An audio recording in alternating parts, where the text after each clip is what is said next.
24 फरवरी 1955 America के San Francisco के एक अस्पताल में एक बच्चे का जन्म हुआ। उनकी जैविक मां जोनी एक कॉलेज छात्रा थी और उनके पिता अब्दुल फताह सीरिया से आए एक छात्र थे। उस समय दोनों की शादी नहीं हुई थी और पारिवारिक परिस्थितियों के कारण वो बच्चे को अपने पास नहीं रख सके। उन्होंने फैसला किया कि बच्चे को ऐसे परिवार को गोद दिया जाए जो उसे अच्छी परवरिश दे सके।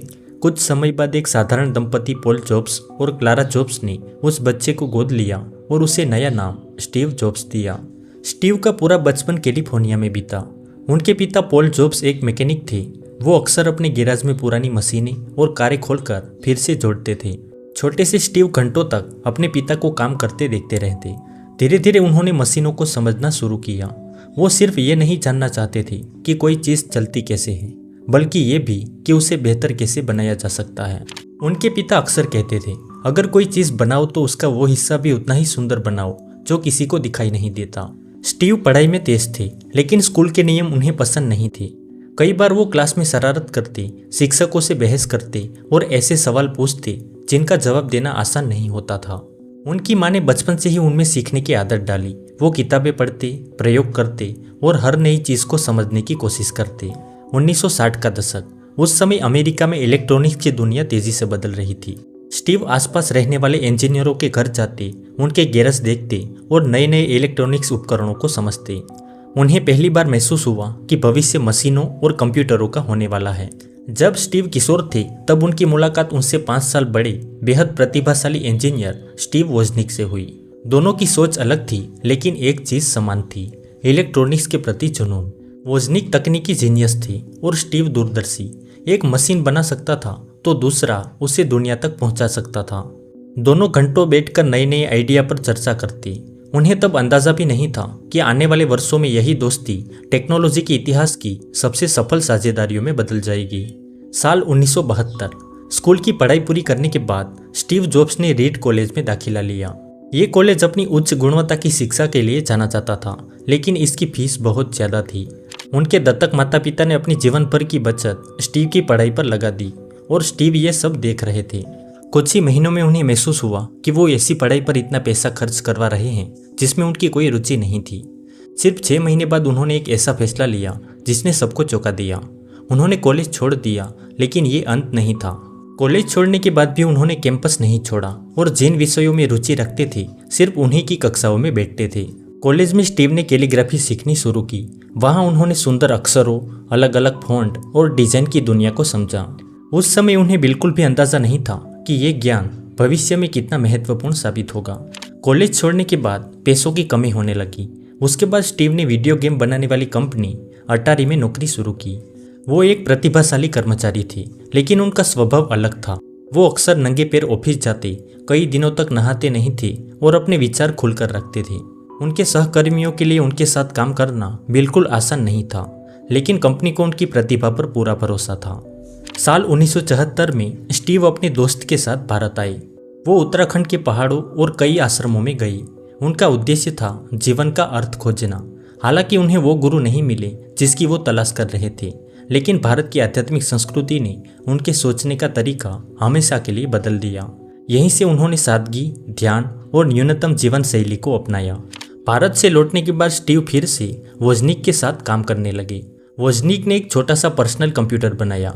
जब स्टीव ने उसे देखा तो उनकी आंखों में एक सपना चमक उठा। उन्होंने कहा, अगर ये कंप्यूटर हम बना सकते हैं तो पूरी दुनिया इसे खरीद सकती है। लेकिन एक समस्या थी, दोनों के पास पैसे नहीं थे। स्टीव ने अपनी पुरानी वैन बेच दी और वोजनिक ने अपना प्रिय वैज्ञानिक कैलकुलेटर बेच दिया।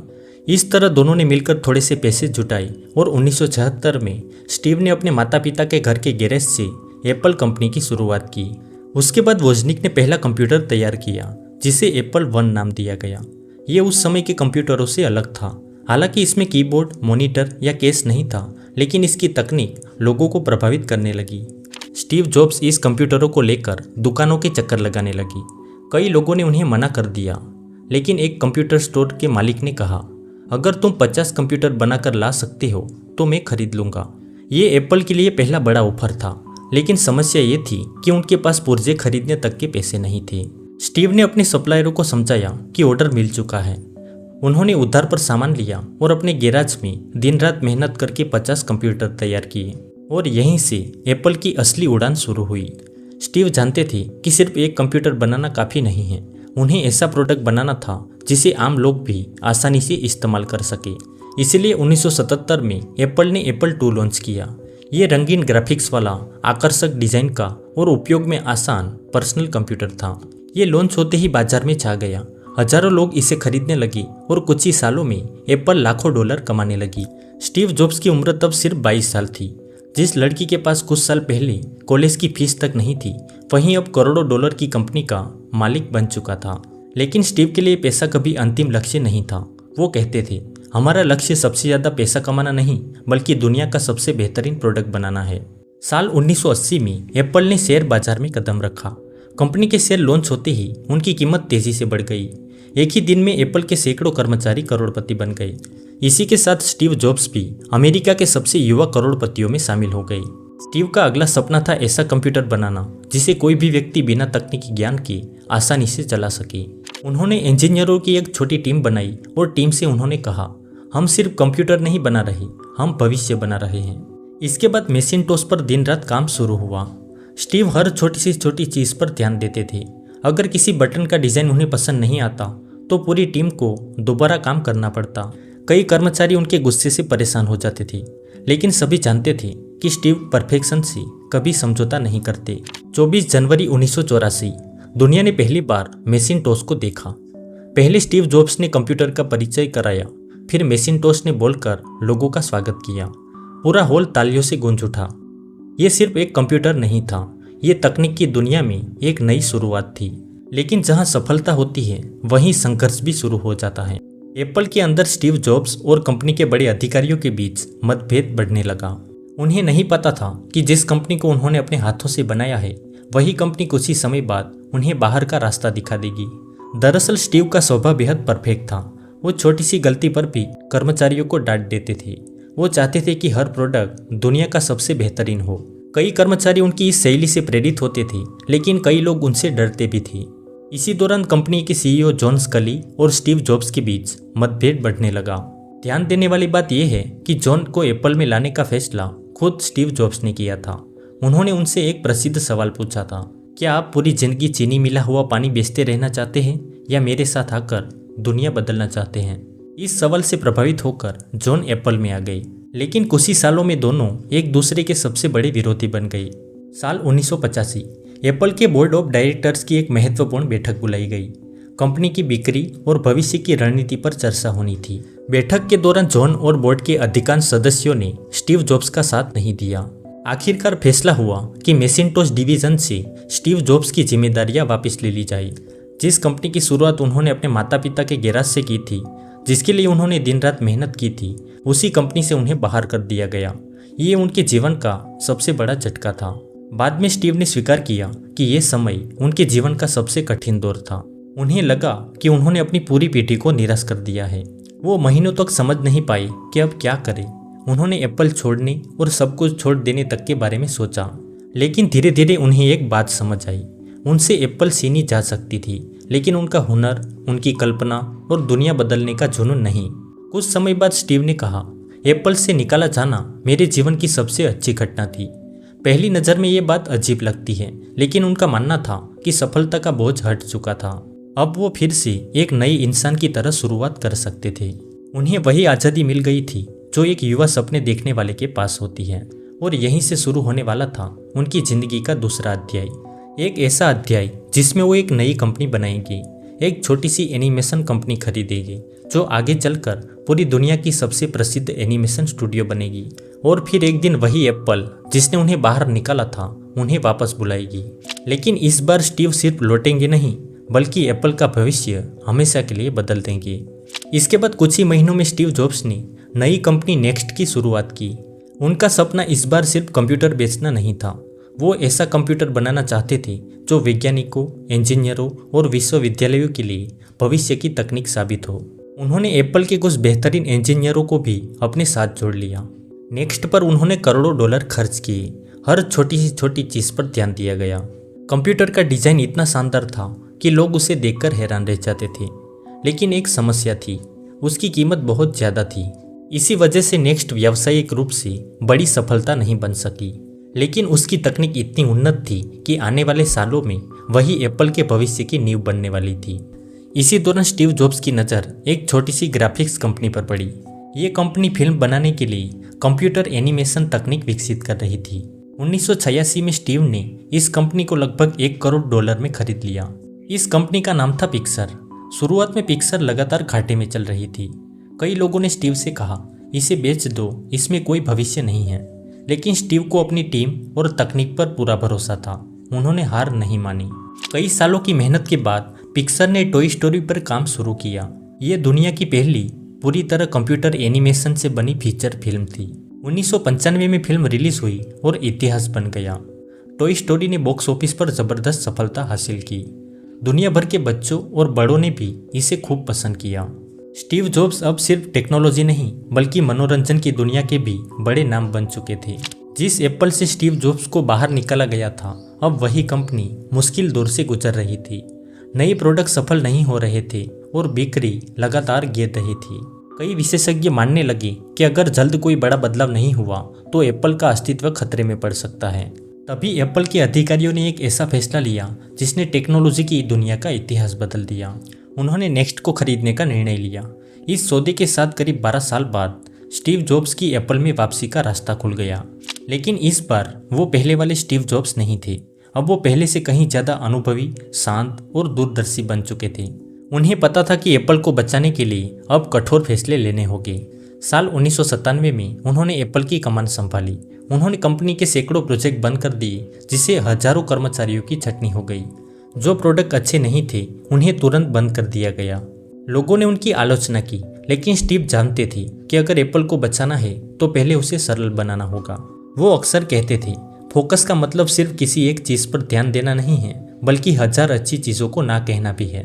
दुनिया को सबसे बड़ा झटका तब लगा जब स्टीव जॉब्स ने एप्पल के पुराने प्रतिद्वंदी माइक्रोसॉफ्ट से समझौता किया। उस समय बिल गेट्स ने एप्पल में $150 मिलियन का निवेश किया। बहुत से लोग हैरान थे कि दो बड़ी प्रतिद्वंदी कंपनियां एक साथ कैसे काम कर सकती है। लेकिन स्टीव का लक्ष्य लड़ाई जीतना नहीं था, वो सिर्फ एप्पल को बचाना चाहते थे। साल 1998 में एप्पल ने iMac लॉन्च किया। ये उस समय के कंप्यूटरों से बिल्कुल अलग था, रंगीन, आकर्षक और बेहद आसान। लोग इसे देखते ही खरीदना चाहते थे। लॉन्च के कुछ ही महीनों में लाखों iMac बिक गई और एप्पल फिर से मुनाफे में लौट आई। दुनिया ने मान लिया कि एक डूबती हुई कंपनी को आखिरकार उसे बनाने वाले ने ही बचा लिया। साल 2001 स्टीव ने स्टेज पर जेब से एक छोटा सा डिवाइस निकाला और कहा, आपकी जेब में 1000 गाने। और यही था एप्पल आईपॉड। उस समय लोग सीडी और कैसेट का इस्तेमाल करते थे, लेकिन आईपॉड ने संगीत सुनने का तरीका ही बदल दिया। इसके बाद एप्पल ने आईट्यून्स स्टोर शुरू किया, जहां लोग कानूनी तरीके से गाने खरीद सकते थे। ये पूरी म्यूजिक इंडस्ट्री के लिए एक नई शुरुआत थी। स्टीव जॉब्स अब एक और बड़े प्रोजेक्ट पर काम कर रहे थे। वो ऐसा फ़ोन बनाना चाहते थे जो सिर्फ फ़ोन ना हो बल्कि एक छोटा सा कंप्यूटर हो, एक ऐसा उपकरण जो लोगों की जेब में पूरी दुनिया रख दे। कई इंजीनियरों को ये विचार असंभव लगता था, लेकिन स्टीव के लिए असंभव शब्द का कोई मतलब नहीं था। उन्होंने अपनी टीम से कहा, हम ऐसा प्रोडक्ट बनाएंगे जिसे लोग अभी मांग भी नहीं रहे हैं, लेकिन जब वो आएगा तो उसके बिना रह नहीं पाएंगे। 9 जनवरी 2007 अमेरिका के सैन फ्रांसिस्को में हजारों लोग एक बड़े कार्यक्रम में मौजूद थे। सभी ये जानने के लिए उत्सुक थे कि एप्पल इस बार क्या नया लेकर आने वाली है। स्टीव जॉब्स मंच पर आए और मुस्कुराते हुए बोले, आज हम 3 क्रांतिकारी प्रोडक्ट लॉन्च करने जा रहे हैं। पहला एक वाइड स्क्रीन आईपॉड, दूसरा एक क्रांतिकारी मोबाइल फोन और तीसरा इंटरनेट कम्युनिकेशन डिवाइस। लोग तालियां बजाने लगे। फिर उन्होंने कुछ सेकंड रुककर कहा, ये 3 अलग अलग डिवाइस नहीं हैं, ये एक ही डिवाइस है और हम इसे आईफोन कहते हैं। पूरा हॉल तालियों की गड़गड़ाहट से गूंज उठा। उस दिन दुनिया ने सिर्फ एक नया फ़ोन नहीं देखा, उसने नए भविष्य को जन्म लेते देखा था। इसके बाद लगभग हर बड़ी मोबाइल कंपनी को अपनी रणनीति बदलनी पड़ी।